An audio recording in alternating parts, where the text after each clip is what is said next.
You're listening to the Savoir Faire Audio Experience. Are you ready? The Savoir Faire Experience is your guide to everything that has to do with lifestyle. From dating, rides, style, and entertainment. All brought to you by the editor of Savoir Faire magazine, Robert White. Anything goes on this audio experience. So, let's go. It's still the best. All right, guys, welcome to another episode of the Savoir Faire Audio Experience. Thank you guys for sharing, caring, loving. We appreciate all of the love that we're getting on these podcast episodes. Today's another great interview. This person is a fitness instructor, owner of a gym. I'm excited to talk to her about all the things that people have messaged me about with fitness. So, Denise Chakoian, how are you?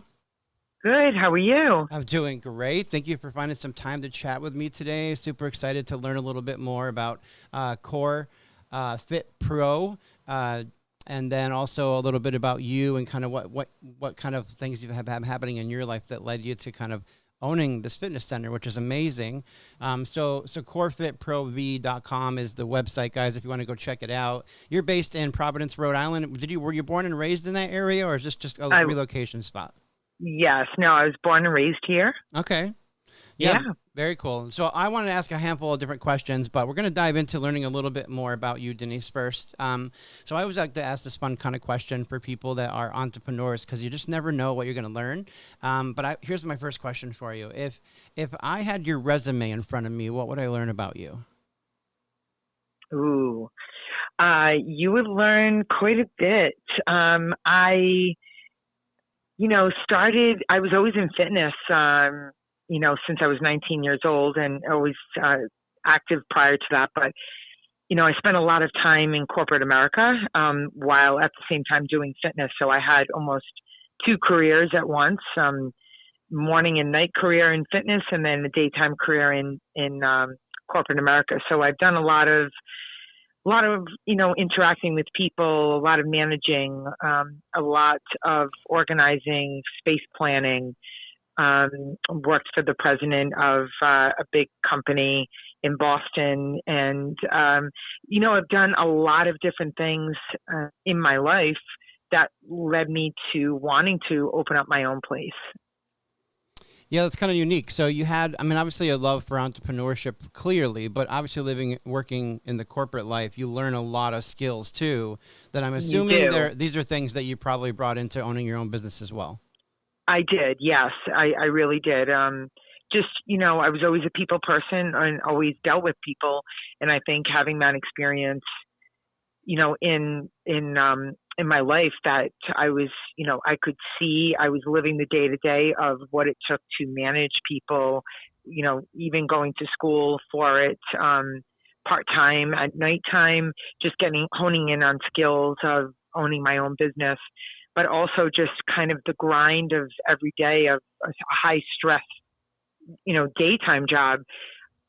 I was able to transition quickly into a position where I own my own business, and what comes with that. When you own your own business, you have to live it day and night, and you're responsible for everyone that works for you, and you're responsible that what goes on in your business. Yeah, for sure. Core has been around for 30 years, or is that just because you've been in the fitness world for 30 years? Yeah, been in fitness 33 years, and this business, I've had 19. Will be 20 years next year, April 1st. I open on April Fool's Day. Oh, good for you. Your own personal joke, because you were like, great, yes. Here we go, entrepreneurship. Right. I love that. Exactly. It's such a unique business to own a gym. I obviously work out at one pretty regularly, and I know some friends, we have mutual friends in common, and we'll talk about that in a second. But owning a gym is just kind of a unique environment, because it's not just the staff that works for you and managing the calendar, making sure everyone gets paid, being reliable for a little bit of their livelihood. But when you're in a gym, you have the public coming in, and it's consistent. These people are like, they're working out with you all the time. They have subscriptions, blah, blah, blah, however that breaks down for you. And it's just so unique that you have to have multiple layers. So it's customer service literally every day. So when you're a gym owner and kind of have to be in the public eye with these people every day, day. How do you kind of deal with the ups and downs of stuff? Are you one of those people that can just turn the whole world off when you walk in the door at the office? Yes. Yeah. I'm fortunate that I built into the business some really well organized policy and procedures. So it's, my business, even 19 years ago was very old school. It was more paper to pen, Mm-hmm. index cards, how you would check in. And now here we are 19 years later, very organized. We're a boutique type, style studio. So at 7,000 square feet studio. And so we need really good policy, procedures, organization, people coming in and out of classes, people walking in the door. We always need someone at the front desk. We always need someone that can show somebody around. But when we run into any issues, which of course we always do, with any customer service that you're dealing with on a day-to-day basis, maybe a customer might have questions or might not be happy. I'm always here. So Yeah. I'm a very hands-on owner. That's super cool. And it means that you're just kind of building your name and reputation in the community as well, which is cool Yes. too, because that just means more people are going to come and seek out Denise over core. I always have this belief about marketing in general. And I always feel like, and especially in your niche, like it's very important for the owner to kind of be in the front and center, right? Like this is who core is. It's literally me. And I'm going to teach you everything that I know. And I think that's super kind of cool and unique. I want to kind of go back a little bit on your timeline here and just kind of learn a little bit more about 19 years ago when you decided to launch Core and start this business. What was kind of happening in your world? And I want to just kind of throw this in here too, because I did read, I know you're a cancer survivor. Congratulations. That's amazing. Thank you. But I want to just Thank talk you. about that journey that you went through with all of that stuff. And then obviously having Core be this really big part of your world now. Yes. Yeah. So, as I said, I was, working at a couple of fitness places in Boston and Providence. I was working full-time in Boston in a full-time job. And I was fortunate enough to have the president of the company as a friend and mentor. And, she knew how passionate I was with fitness. And I think, you, as confident as I was in fitness and having studied and, done all sorts of things over the years, there is a fear of kind of getting rid of everything that you know and putting everything you have in one basket and opening up your own place. And she was an amazing mentor to me. And she really, one day just pulled me aside and we had lunch and she just said, listen, what are you doing? You love this. What do you have to lose? Worst case scenario, you can always come back. You have so many skills. Just go and do it. And so I pretty much took my severance, left. I sold a condo that I owned in Providence. Mm-hmm. I took all the money from the sale of that condo and I bought a different property at the time, and I took the other half of that money and I opened up my first studio. Wow. And it was not anything fancy like like we have now. It was on a second floor, 2 rooms, did all the construction myself with friends, knocked down the walls ourselves. Like I said, did very old school little cue cards. People would come in the door. We would have index cards with their names on it if they bought a package. It was all handwritten. And, from that point, grew to expand that space, spent 9 years in that one space. During that 9 years, opened up a Pilates studio. From there, moved that space into a different space, a different location. And, fast forward in 2018, I was not feeling well. And, I think being so fit, sometimes you can miss the signs of maybe how sick I was, and just developed a very severe cough, like a bronchial cough that I pretty much always had bronchitis as a child. So it was nothing new to get a yearly bronchial, episode where I was coughing, and it presented itself as a cold and cough. And I was in New York City presenting at a conference, and one good cough and I broke 3 ribs. Oh my goodness. And so that led into me having to get back to Providence 24 hours later, getting x-rays, and things happened fairly quickly at that point. It was already stage 3. It was Hodgkin's lymphoma. Everything sort of was brought to the surface in 48 hours, with testing and scans. And I started chemo very quickly. Wow. And that was 7 months of chemo. And honestly, luckily, I was in this industry. I knew my body. I figured out how to navigate myself, and realized, okay, I'm going to go through 6-7 months of intensive chemo. How am I going to operate my business, my life? What am I going to do? So I managed my personal self-care on my own. So I worked out every day. I still taught classes. I still worked at my business and kept my body very strong. But during this time, I realized, okay, which way am I going? What direction? Am I closing shop? Am I moving ahead and building my dream place? And so during the process of chemo, I found another location. I started to do research. I found a consultant that I wanted to work with. I found a team of people that I wanted to work with that was all in the very high-end boutique world. And I found a new space. I put a deposit on it with the landlord, and I said, hold it. When I'm done with chemo, I'm going to build it. And so that's how it went down. I finished. I took the space. I started to build this place that we're in now. I closed all the studios I owned and rebranded my whole business. Took in Lagree, which was a fitness modality that was out of California that no one in Rhode Island had. So I took that here to Rhode Island, and here I am. So I put everything under one roof. Wow. Denise, I'm just going to say this out loud. You're a badass. Aww. I'm like literally just sitting here listening to your story, kind of going through your emotions too, and kind of hear that in your voice a little bit. And I just have to say, like, that's incredible. And the cool thing about this story that I really like is that this was a pivoting moment in your world. And the other thing that I found that was kind of interesting too is, like, I feel like no matter what you believe in or who you believe in, sometimes people would just have a really high pain tolerance.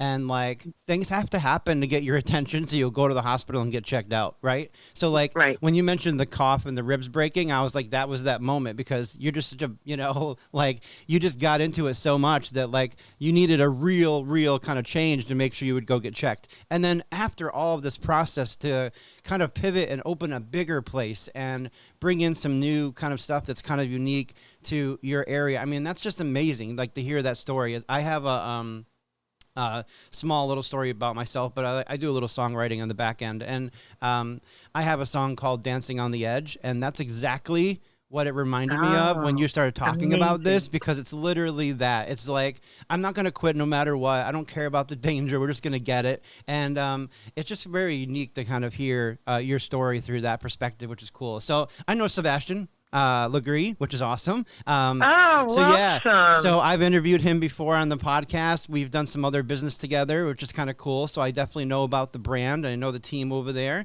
So I love that. And I want to highlight that you guys do have the Lagree Method at core. It's very unique. It's definitely not Pilates. It's definitely more intense. It's very cool.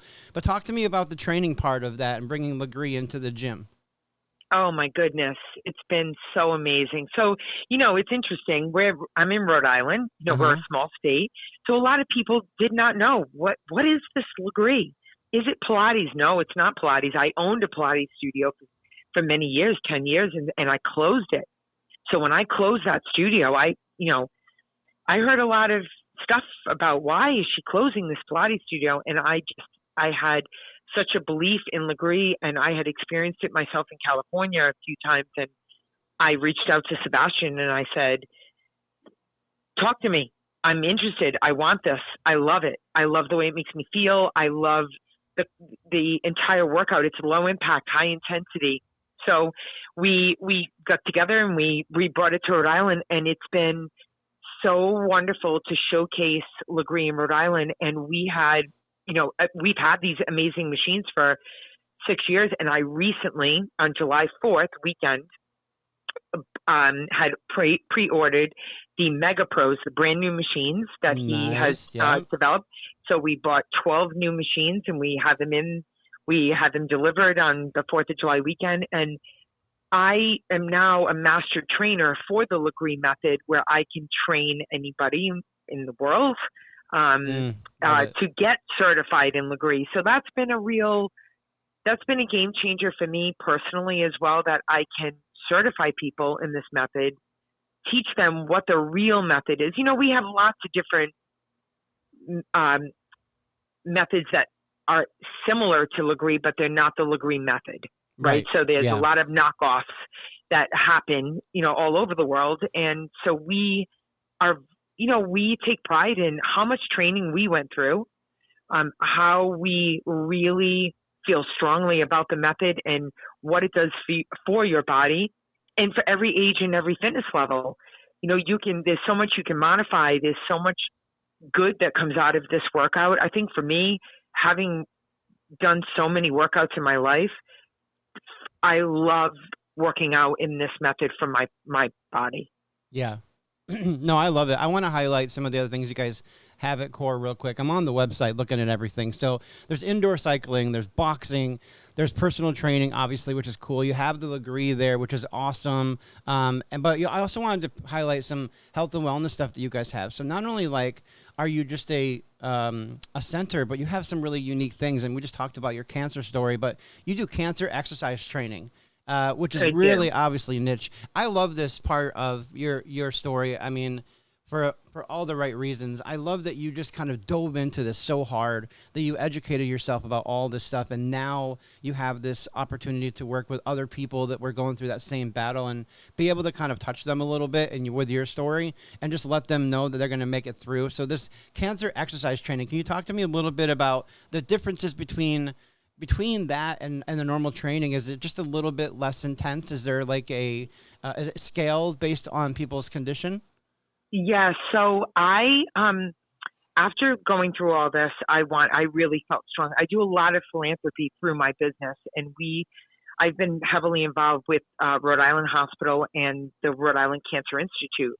As I was going through my treatment, I would, see others in the treatment rooms with me, and I would encourage them to, keep going, eat well, be strong, exercise. It plays a very big role. And so I was certified as a cancer exercise specialist, and I was hired at Rhode Island Hospital. So I currently am an employee at Rhode Island Hospital, the Cancer Institute, and I do work with cancer patients there, as well as I have my own business, consulting business, and I do it out of my studio as well. It's cancer specific. So if somebody comes to me and says, I have breast cancer, or I had breast cancer and I've had my breast removed, or I have ovarian cancer or colon cancer, it is all cancer specific, that it is all individualized. So someone might have lack of mobility in their upper body if they've had their breast removed from breast cancer. So we have to rework their mobility in their upper body, in the chest area. So we have to go slowly. If someone has had intensive chemo treatment in the pelvic floor, and we have to work on mobility in the lower body, it is very specific to the patient. Wow. So I'm able to do that with every patient, depending on the type of cancer they have. And everyone is different, right? Some people might have gone months or a year without working out or exercising, and their mobility might be very limited. They might be very weak in their upper or lower body. So we're almost going back to the beginning, doing basic moves, just teaching them body weight only, with no additional weight on them, and making sure that once they graduate from the body weight exercises, now we move on to bands. Maybe we move on to very light weights. And so that's the progression of the patients that I see. I love this. I'm so impressed with you. It's just that each question I ask you and you kind of discuss some of these topics with me, I'm just like, yep. Like you check so many boxes for being exactly the human that needs to be running a business like this. And I think that's amazing. Thank you. Yeah, you're absolutely welcome. I want to kind of just pick your brain just a little bit because I think that, you have some very specific stuff and your story is so unique, but let's just dive into fitness talk for a little while. I think people always reach out to me and say, oh, the next time you have a fitness instructor, can you ask these questions? And it's kind of unique to get those things because I've interviewed some really great kind of people that are well known in the fitness industry. So let's kind of do like a little sample kind of thing or example kind of thing. So I'll give you myself. I'll put myself out there a little bit. I got that belly weight, like that belly fat issue. I'm like 45. I don't work out a whole lot because I spend a lot of time sitting at a desk talking to people. So what are some things that I can do at home to just kind of work out a little bit and get myself moving besides walking? Give me something that's another layer to that. At home? Yeah, sure. Okay, with weights or just no weights? Whatever you decide. Yeah, I want to know what regiment you would throw at me. So if somebody is at home and they have, let's say, no equipment at all, I typically recommend that they take 20 minutes to 30 minutes a day, and we do basic moves such that will drive a heart rate up, such as body weight squats, body weight lunges, push-ups, core work, high planks, low planks, transverse abdominis work, such as rotational work. We can do a lot of things with our own body that does not require any weights. If somebody comes to us and says, I want to do some extra stuff at home, what can I do? I also give them a cardio routine. So instead of walking, I do, let's say, 20 seconds on, 10 seconds off. If they're a beginner, 30 seconds on, 10 seconds off if they're intermediate, advanced 45 seconds to 60 seconds of intense cardio moves such as in-place high knees, skaters, jump squats, dynamic squats if they're not jumping. There's a million things that you can do to drive the heart rate up, and you're boosting your metabolic rate. Quick bursts of intensity can really shake the body up. If somebody walks every day, while that's amazing, and it gives you low impact cardio work, but the heart rate is not going as high.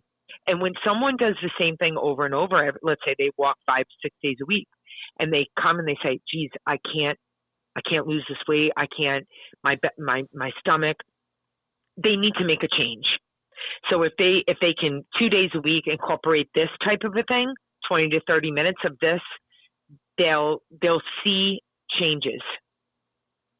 Yeah, that makes sense. That's really cool too. I mean, I do try to get to the gym as much as I possibly can. I work a lot. I walk a lot. I'm sorry, just to make sure that I'm kind of moving around. So in between even interviews and things like that, I'll get up and move around for a little while because it's not normal for humans to sit in a chair for 13 hours. Like I do it sometimes, but it's not normal. So it just makes sense. But I wanted to kind of reach the outside audience that I have that's outside of Rhode Island or Providence area. But those that are in that area, we're going to start doing all the fun plugs right now. I need you guys to go check out Core. It's corefitprov.com is the website. Their Instagram, if that's where you want to check them out, is corefitri. You can go over there and give them a follow. There's some great content over there. Some photos of Denise and a little bit about her story is listed there. If you're in Rhode Island, this is at 229 Waterman Street, Providence, Rhode Island. Do you guys allow walk-ins? Do people have to kind of connect with you a different way, or can they just come in and be like, I want to be a member. Let's get Lagree going. Yep. They can go online and book we have our own Core app. And you can get that right from the website, or they can just walk in. We also take walk-ins. Yeah, very cool. Well, if I'm ever in Rhode Island, I'm going to come do a Lagree class because I'm a fan of the whole method. I would love to have you. Yeah, that could be interesting. I mean, I'm totally out of shape. So, I mean, Sebastian picked on me a little bit because he's trying to be the next Arnold Schwarzenegger. But but I'm trying. I'm trying to get in there. So I think today is the day I'm going to buy the boxing gloves and start hitting some bags at my local gym. So that's kind of fun too. But I really appreciate you, Denise. Your story is incredible. Thank you so much for finding some time to chat with me about CORE and let us into your world a little bit. I really do appreciate the story. Oh, I appreciate you, and thank you so much. And please stay in touch, and hopefully we'll connect again soon. Yeah, that'd be great. I appreciate it. Thank you for listening to the show. Please take a minute to head over to www.savfair.com and subscribe to our publication.